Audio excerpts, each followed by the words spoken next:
This message comes from Edward Jones, where they believe rich means opening yourself to new possibilities. That's why your dedicated financial advisor meets you where you are, helping you move forward with confidence. Let's find your rich. Edward Jones, member SIPC.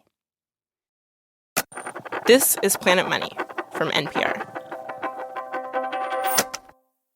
Economist Florian Ederer tells the story of how he got pulled into a fight over an anonymous economics message board as a sort of string of happenstances. The first was one day last spring.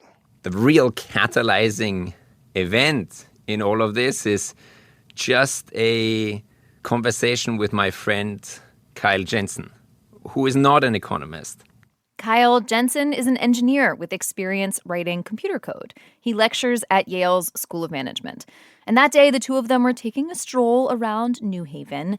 Kyle had recently sat in on some econ seminars, and he was telling Florian how aggressive the conversation had gotten.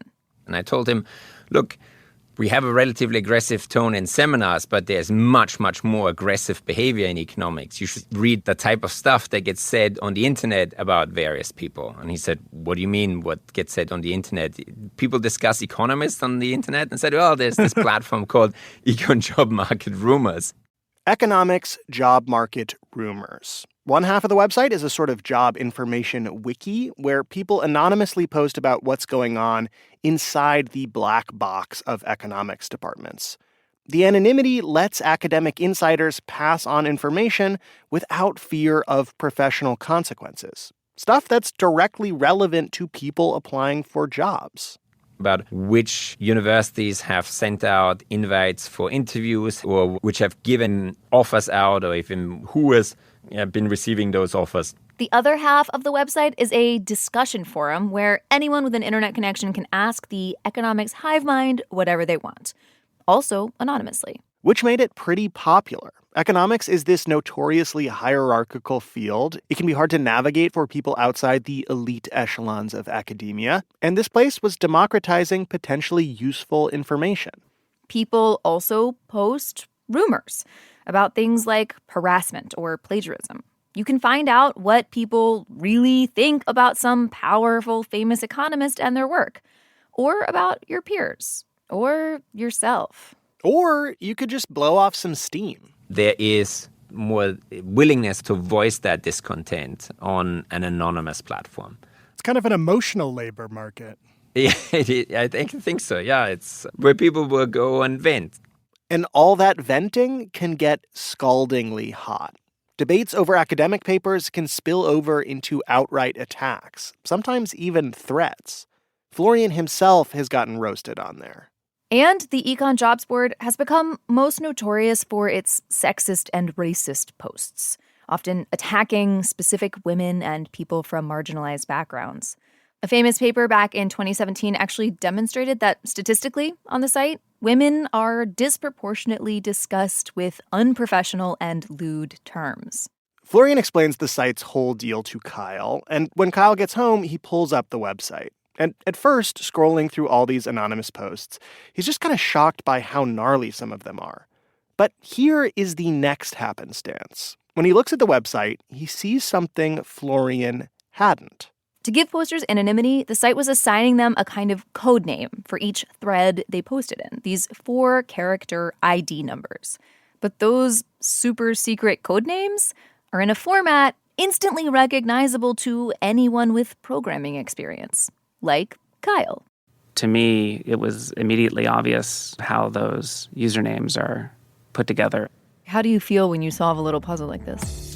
Oh, I'm super into puzzles, for sure. I'm just, this wasn't a very long puzzle. Hello, and welcome to Planet Money. I'm Mary Childs. And I'm Alexi Horowitz-Ghazi.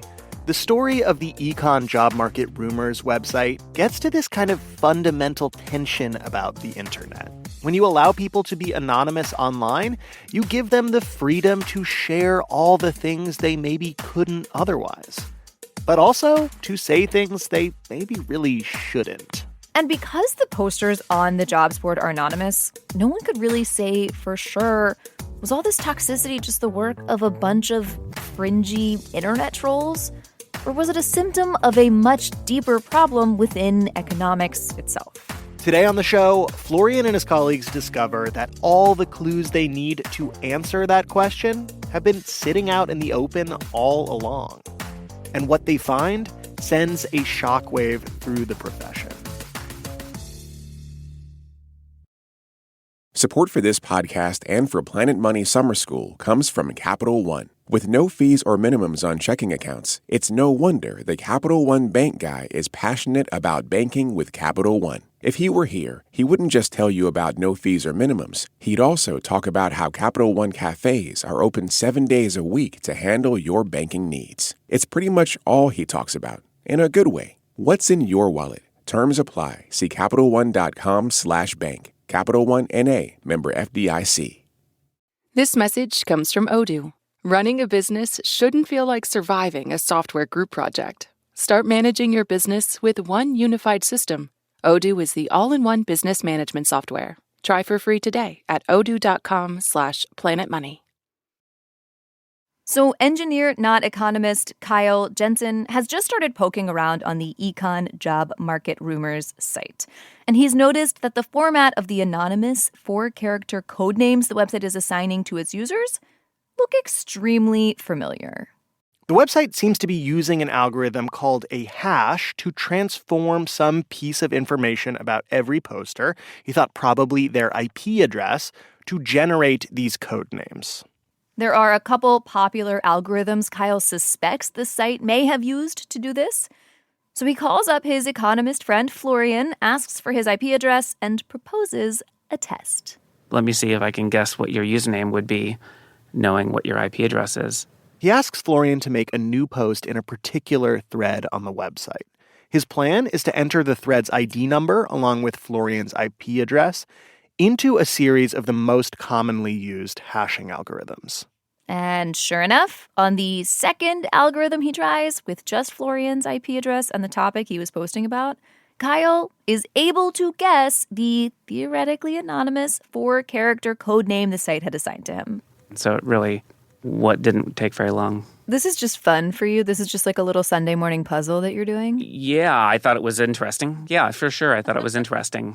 But it was a super obvious thing. And the super obviousness of this puzzle, Kyle says, revealed something huge about the site. That whoever had set it up back in the late 2000s had not taken one of the most basic precautions when it comes to using one of these hashing algorithms. They forgot to add salt. Which just means you sprinkle a little bit of other data in there. That kind of obscures where those posts are made from. And the lack of a salt meant that it was feasible for us to do some statistics on these usernames. Those statistics could potentially point to which IP addresses were responsible for each individual comment on the site. And while Kyle found all of this mildly amusing in a Sunday morning puzzle kind of way, when he explained what was going on to Florian immediately sees they might have something much bigger on their hands. A kind of treasure trove of data hiding in plain sight. Because the anonymity that had cloaked the toxic speech on the econ jobs board seemed like it might unravel with the application of a little statistical analysis. An analysis they could then convert into the only language economists seem to understand, an academic research paper. What were you setting out to do with this paper? What was the plan? I think we wanted to just document who posts on econ job market rumors. I had heard this criticism before of saying, it's just people that are not relevant to the center of the profession. It's just disenfranchised people who are unhappy at low-ranking universities. They're posting all that information on there, and that's why we should just ignore it. And I think what I wanted to know is, is that really true? So it's like, are all of these toxic posts attributable to a few rotten apples kind of in the periphery of the discipline, or does this rot go all the way to the top? Exactly. So now it is math time. Florian ropes in another friend, a mathy one, Paul Goldsmith Pinkham of Yale. Kyle had figured out the easy way to crack the code on a single post, but now they will have to do it at scale. They will need to do a version of that puzzle to every comment on the site. which is an enormous task. For every comment, there's a starting pool of 4.3 billion potential suspects, 4.3 billion possible IP addresses in the world that could have been responsible.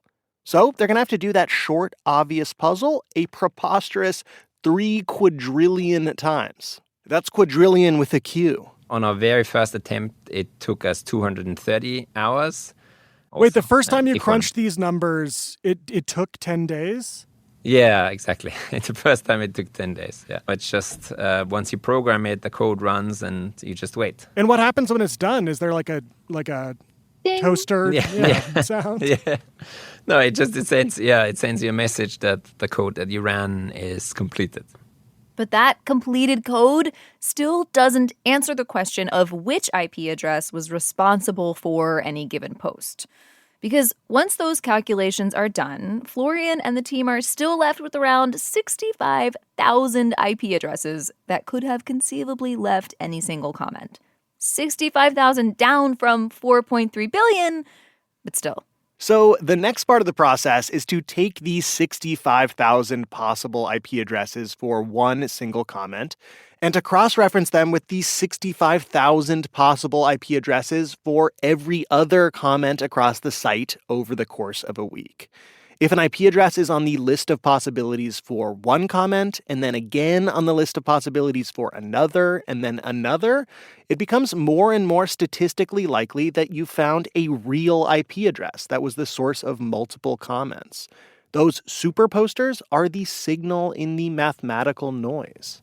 Then you have, for about 67% of all posts on Econ Job Market Rumors, you have an IP address associated with it. And then you can start the analysis.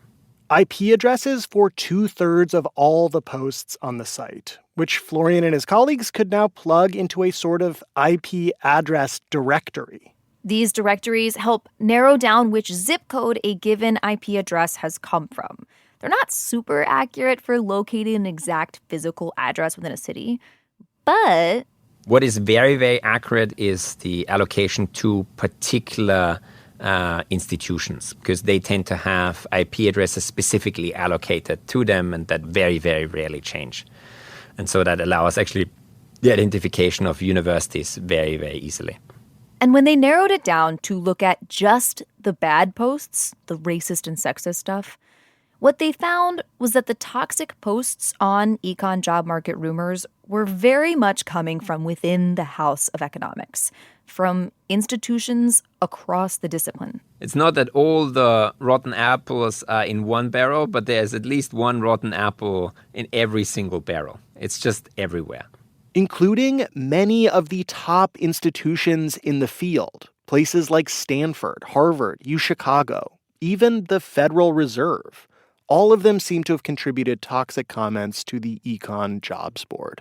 It might be someone using the library computer, or it might be someone writing policy suggestions, or who will go on to work in the next presidential cabinet.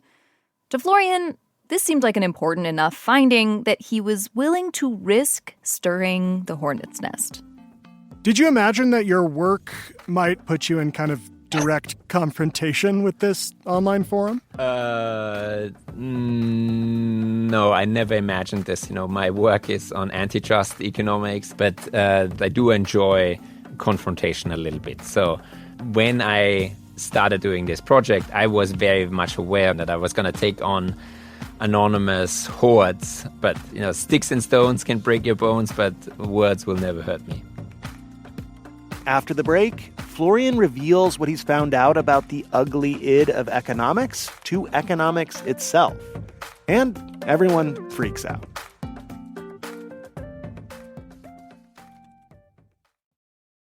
Support for this podcast and for Planet Money Summer School comes from Capital One. With no fees or minimums on checking accounts, it's no wonder the Capital One bank guy is passionate about banking with Capital One. If he were here, he wouldn't just tell you about no fees or minimums. He'd also talk about how Capital One cafes are open 7 days a week to handle your banking needs. It's pretty much all he talks about, in a good way. What's in your wallet? Terms apply. See CapitalOne.com/bank. Capital One N.A., member FDIC. This message comes from Ethos. It's easy to put off getting life insurance until something unexpected happens. That makes you realize your family needs you covered. Ethos makes it easy. It's 100% online. No medical exam, just a few health questions. Apply in minutes and get same-day coverage up to $3 million. Get your free quote today at ethos.com/money. That's ethos.com/money. Application times and rates may vary. This message comes from Odoo, the all-in-one business management software platform. Whether you're a small or large business, Odoo gives you one flexible platform built to grow with you. Try today for free at odoo.com/planetmoney. Hey, it's Kenny Malone with a quick but very sincere thank you to our Planet Money Plus supporters and anybody else listening who donates to public media. After all, public media means you, the public, support it. Everything you hear from the NPR network really cannot exist without your contributions. And for anybody listening who isn't a supporter yet, right now is a great time to change that. For you to get invested in creating a more informed public. That is, after all, our whole mission at NPR. That's why we're here. If you like perks, well, Planet Money Plus offers sponsor-free listening and also bonus episodes of the show featuring extended interviews, behind-the-scenes content, and more. And if you want to make a tax-deductible donation to your favorite station or stations in the NPR network, that is fantastic as well. What really matters is that you are part of the community that makes this work possible. Journalists across the NPR network need resources to do their best work, and those resources have a cost. Microphones, laptops, safety gear, software. And whatever amount you can pitch in really does make a difference. So please give today at donate.npr.org/planetmoney. You can also explore NPR Plus at plus.npr.org. And thank you. So Florian and his team found that toxic posts on econ job market rumors are coming from everywhere in economics. They're going to present their paper at a big conference put on by the National Bureau of Economic Research. And ahead of the presentation, Florian tweets out a little teaser. He posts an abstract of the paper, which says that they've managed to identify the majority of posts on the site, including ones that they have categorized as toxic, and that a lot of the posts are coming from universities. This was by far the most viral post I ever put out on Twitter. I think it got something close to 2 million views and reached well beyond economics. And the economics world itself freaks out. In particular, a lot of those individual posters on econ job market rumors, including this one tenured professor who we are going to call Terry. Terry asked that we not reveal his identity, his real name or voice, so we're going to use a voice actor for him. He says he's worried there would be professional repercussions for having posted on the site, even though he assures us he is, quote, a nobody. I'm not like a super famous person. I mean, most people in the field don't even know who I am, so. Terry found out about the Econ Jobs Board over a decade ago, and he says under the site's alleged cloak of anonymity, he had passed along some insidery information about his academic department's hiring decisions. And he says he also engaged from time to time in some light political trolling. It wasn't racist or misogynist, but like I've made some posts where I sound like a right-wing extremist. It's kind of like a Stephen Colbert. Which meant that when he read Florian's tweet, Terry was extremely distressed. Terry feared that if his posts were unmasked, people wouldn't understand that he'd been joking, and that there might be real professional consequences. I was very stressed. I was feeling dread because I had no idea like what information they had, what they were going to release, what their timeline was. For people who had posted on the Econ Jobs Board, the worry seemed to be if Florian and his team can identify specific universities where some of the toxic posts were coming from, could they also identify specific people who had made the posts? Were they going to be doxing people who'd posted? And this worry was exacerbated when, in a leaked early draft of the researchers' presentation slides, one slide showed the IP address of one anonymous user that the authors had managed to identify, the site's administrator, The Econ Jobs Board itself was inundated with hundreds of comments, puzzling, worrying, and fuming about the paper. People were speculating about how Florian and his co-authors got a hold of this information, whether this project might fall afoul of academic ethics rules, or if it might even be illegal. And they're freaking out not just because some of them had posted racist, sexist stuff, but because some of them had also posted all sorts of other kinds of sensitive information, in which they, say, trash-talked their boss or posted about a mental health crisis, even about considering suicide. Stuff they posted because they believed they were anonymous. So this past July, when the day finally comes for Florian and Paul to present their findings, everyone is watching. From people who'd been harassed and attacked on the jobs board to frequent posters fearing they were about to be doxxed. When Florian and Paul arrive at the Royal Sonesta Hotel in Cambridge, Massachusetts to present the paper, they discover they've accidentally worn matching suits. Welcome, everyone. Okay. And that they will have a packed audience. I just wanted just to mention something a little bit different. There is a reporter in the room. The session is also being streamed on YouTube. You know, we often sort of feel like we're just us in the room, but actually there may be quite a few people watching. More than 2,000 people have tuned in, which is pretty high for an academic conference session. So with that warning ahead, let me give the stage over to Florian. Thank you very much, Catherine. Thank you very much for everybody for coming. Florian introduces the paper. I believe a very important topic for everybody in this room and for everybody in our profession, namely toxic speech in economics. And puts up on the screen behind him screenshots from the Econ Jobs Board, examples of useful posts on the site, like how to run nonlinear least squares with fixed effects. Mini tutorials economists offer up to each other. To make your statographs more beautiful. And then he puts up examples of the bad stuff, posts with sexist language and racial slurs.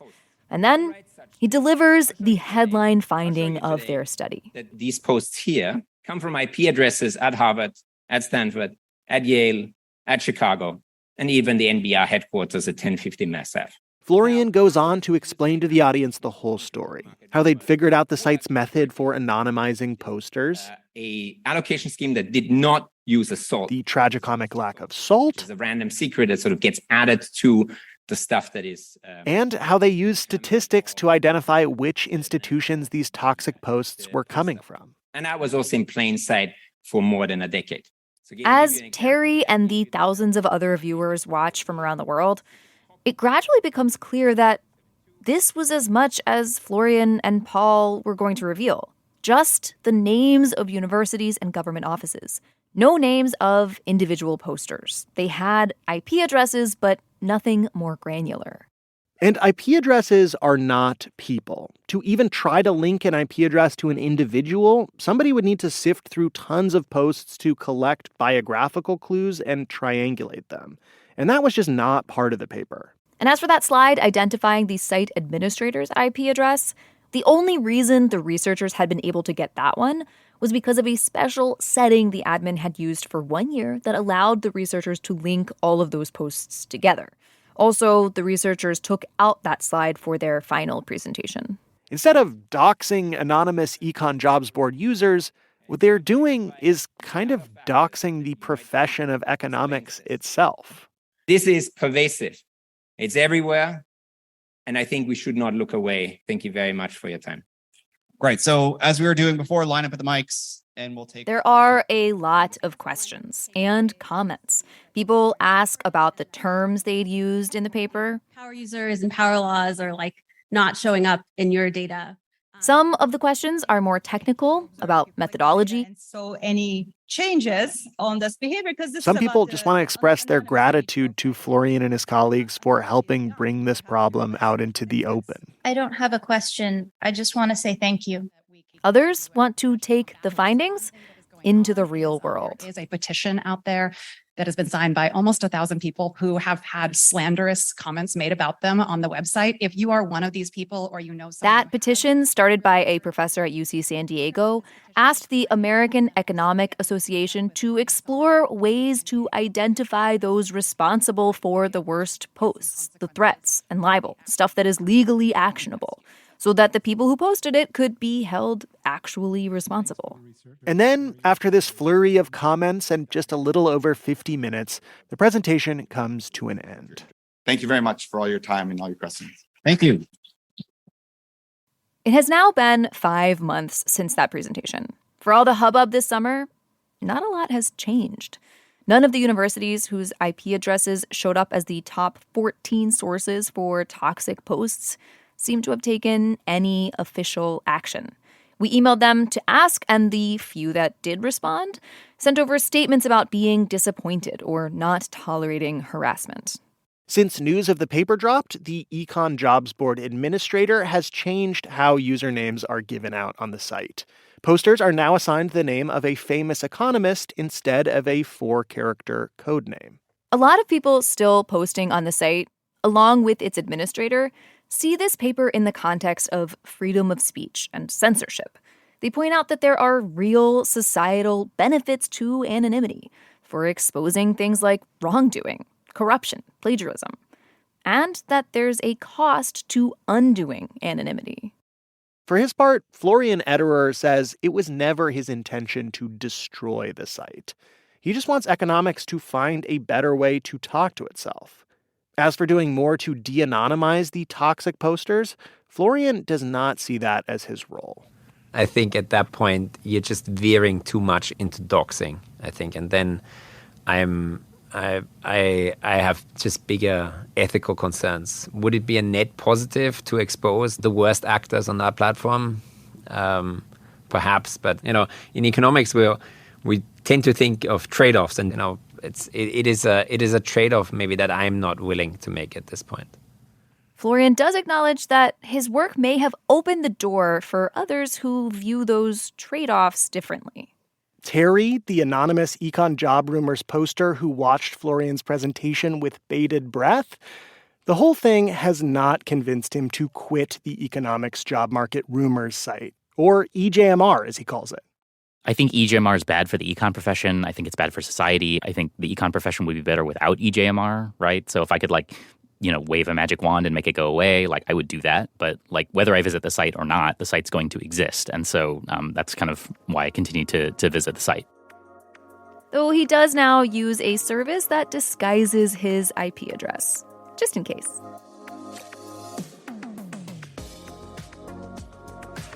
Argentina has a new president who campaigned on the promise to dollarize his country, make the U.S. dollar their new national currency. An economist says there could be one big upside. It's like tying yourself to the mast so as to not go towards the siren's call. And the siren's call is print more pesos. Exactly. Print more pesos. Right, exactly. Why dollarize, how to do it, and will it even work? That's on the next Planet Money. You can email us at planetmoney@npr.org, or we are on some of the social media platforms at @planetmoney. Today's episode was produced by Willa Rubin with help from James Sneed and Sam Yellowhorse Kesler. It was edited by Keith Romer, engineered by Josh Newell, and fact-checked by Sierra Juarez. Alex Goldmark is our executive producer. Huge thank you to Catherine Tucker at MIT and to NPR One producer Julian Ring for voicing Terry. I'm Mary Childs. And I'm Alexi Horowitz-Ghazi. This is NPR. Thanks for listening. This message comes from Capella University. That spark you feel? That's your drive for more. Capella University's FlexPath learning format lets you earn your degree at your pace without putting life on pause. Learn more at capella.edu.